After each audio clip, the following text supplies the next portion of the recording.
Itong matutungayan nyo ay ang karanasan ko taong 1986 sa isang pari na matatagpuan sa norte ng Iloilo. Itago nyo ako sa pangalang Manoy.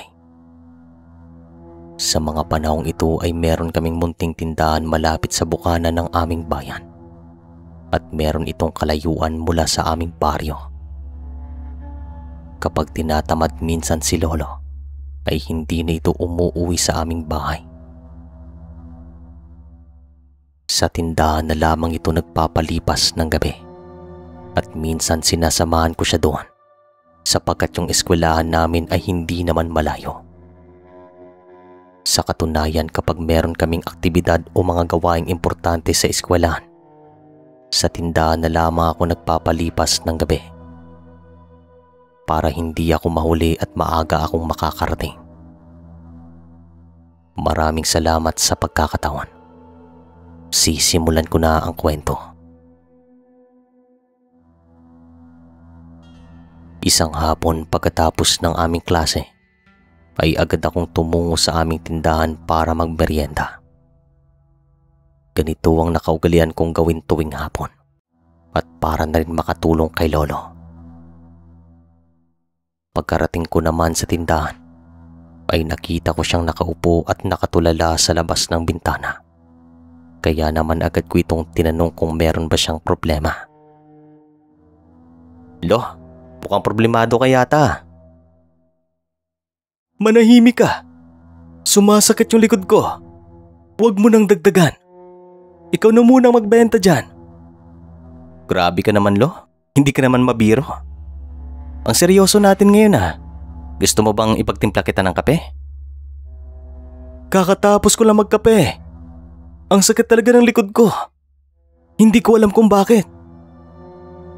Yan, sa kakahitit mo yun ng tabako. Sinabihan ka na ng doktor na huwag ka na magyosi. Ginagawa mo pa rin. Ang tigas din kasi ng ulo mo. Huwag mo akong diktahan ha. Sige na, kumain ka na ng merienda. At hindi na muna ako uuwi mamaya. At kung pwede, samahan mo muna ako dito. May pasok ka ba bukas? Wala, Lo. Sabado bukas. O sige, pero kukuha muna ako ng pagkain sa bahay at magbibihis. Babalik ka agad ako. Agad naman akong tumungo sa bahay namin para kumuha ng damit at ulam para sa hapunan. Ito naman si Lolo ay talagang palabiro noon pa man.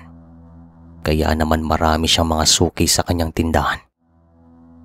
Minsan meron ding mga nagpapaluto sa kanya ng mga pagkain at nagpapatimpla ng kape lalo na tuwing hapon. Pagkarating ko sa bahay ay agad naman akong nagbihis at kumuha ng ulam sa mesa. Kasi 4:00 pa lang ng hapon ay nagluluto na si nanay ng ulam. Doon ka ba magpapalipas ng gabi? Opo tay, masakit daw kasing likod ni Lolo. Kaya sasamahan ko na muna siya doon. Sige, kung lumala ang kanyang nararamdaman, sabihin mo agad dito sa amin. Kahapon ko pang napapansin na meron siyang dinaramdam. Tapos nangihina. Ang tigas din kasi ng ulo. Sinabihan na yan na wag na magyosi. Ginagawa pa rin. Sinabihan nga niya ako na wag ko siyang diktahan at patawa-tawa pa yon. Pagkatapos ko namang balutin ang mga ulam, ay agad na akong bumalik sa tindahan ni Lolo. Pagkarating ko doon ay agad naman siyang kumain at nagsabi na magpapahinga ito ng maaga sapagkat parang naninikip daw ang kanyang dibdib. May kutob naman ako sa mga sandaling ito na meron siyang hindi sinasabi sa akin. Para bang pilit niyang tinatago ang kanyang nararamdaman. Alam kong tinitiis lang niya ang lahat ng ito para hindi kami mag-alala sa kanya. Bandang 6:00 ng gabi ay wala nang bumibili. Kaya naman napagpasyan kong isara na ang tindahan. Matapos kong gawin to ay agad akong pumasok sa loob at sinaratin ang bintana. Nang sa ganun ay hindi kami mapasok. Marami namang mga kalapitbahay sa paligid at lahat ng mga nakatira doon ay kilala din naman namin. Kaya naman kung meron mang mga has na saktan kami at nakawan, ay agad naman kaming makahingi ng saklolo. Bandang 9:00 ng gabi habang ako'y nagpapaantok, ay nadidinig ko ang hilik ng aking lolo. Subalit napansin ko na ang kanyang paghinga ay unti-unting bumibilis. Inisip ko naman na baka nang dahil ito sa kanyang nararamdaman. Nung nasa bingit na ako ng aking pagtulog, ay biglang nanindig ang aking mga balahibo nung umalulong ang mga aso ng aming mga kakilala. Ang pangit pakinggan at nakakahilakbot. Kaya naman bumangon ako at pinatay ang nakasinding kasera kasi maliwanag naman ang buwan. Makalipas ang ilang sandali ay narinig kong hinahabol ni Lolo ang kanyang hininga. Kaya naman sinubukan ko itong gisingin subalit nahirapan ako. Hanggang sa meron akong narinig na tiktik sa bubong ng aming tindahan. Napakahina at ang ibig sabihin naman ito ay malapit lang ang aswang na umaaligid sa aming tindahan. Pabilis ng pabilis ang tibok ng aking puso. Naging mas alerto ako sa mga sandaling ito at sinubukan ko ulit gisingin ang aking lolo subalit hindi ito tumutugon. Pero nadidinig ko pa ang kanyang paghilik. Sinindihan ko ang kasera at nung lumiwanag ang buong kwarto, ay kitang-kita ko sa bintana ang isang maliit na butas at merong nakasilip na mga mata. Nanlalaki at ang sama ng tingin sa akin.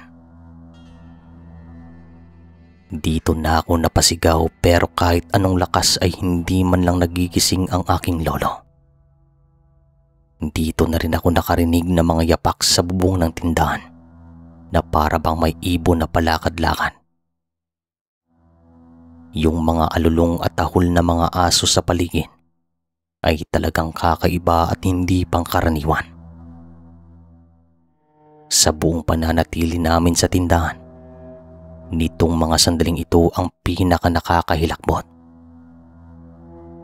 Makalipas ang mahigit 10 minuto ay narinig kong sumigaw ang isang kakilala namin na tawagin na lang nating Mang Benjo. Nagtatanong ito kung ayos lang ba kami ni Lolo sa loob ng tindahan. Mang Benjo, puntahan niyo po kami dito. Tulungan niyo kami. At wala pang 1 minuto ay dumating ito na kasama ang kanyang anak na binata. Buksan niyo kami. Dalian mo Manoy. Sige po, sandali lang. Dali-dali kong binuksan ang pinto ng tindahan. At nang makapasok na si Mang Benjo, ay agad nilang napansin na si Lolo ay hindi na humihinga sa mga sandaling ito. Patay na ba yung lolo mo? Agad na tanong ni Mang Benjo at lumapit naman ako kay Lolo. Totoo nga na sa mga sandaling ito ay wala na siyang buhay. Nagsidatingan naman ang ilang mga kakilala naming nakatira malapit sa tindahan at hiningan sila ng pabor ni Mang Benjo na tawagin ang aking mga magulang. Pagkarating naman ng mga ito ay agad na umiyak si nanay at tatay nang dahil sa biglang pagpanaw ng aking lolo. Ayon naman sa mga matatandang nasa loob ng aming tindahan, kaya may aswang ng dahil kay Lolo. Ganun daw talaga kapag merong nagkakasakit o malapit ng mamatay. Kung hindi daw ako sumigaw, malamang baka napalitan pa ang bangkay ni Lolo. Mabuti na lang daw at hindi ako natulog ng maaga. Kasi kung nagkataon, ito nga ang kakahinatnan. Nanatili kaming gising hanggang sa sumikat ang araw. Si Mang Benjo ay nagbantay din pati na ang ilan sa mga kakilala. Nakiramdam kami at bandang 2:00 ng madaling araw ay unti-unti namang tumahimik ang mga alagad nilang aso. Hindi ko naman nakilala ang nakita kong sumilip, sapagkat mga mata lang niya ang aking nakita. At agad naman siyang umalis magmula nung sumigaw ako. Sigurado ako na siya mismo ang gumawa ng butas sa bintana. Sa mga panahong ito ay gawa lamang sa pawid. Siguro gusto niyang makita ang loob ng aming tindahan, lalong-lalo na si Lolo. At baka meron nga siyang intensyon na pasukin kami. Subalit gising ako sa mga sandaling ito. Ito lang naman ang karanasan ko na hinding-hindi ko makakalimutan magpahanggang ngayon. Maraming salamat sa binigay niyong oras. Maraming salamat din sa nagpapasa ng kwento. More power.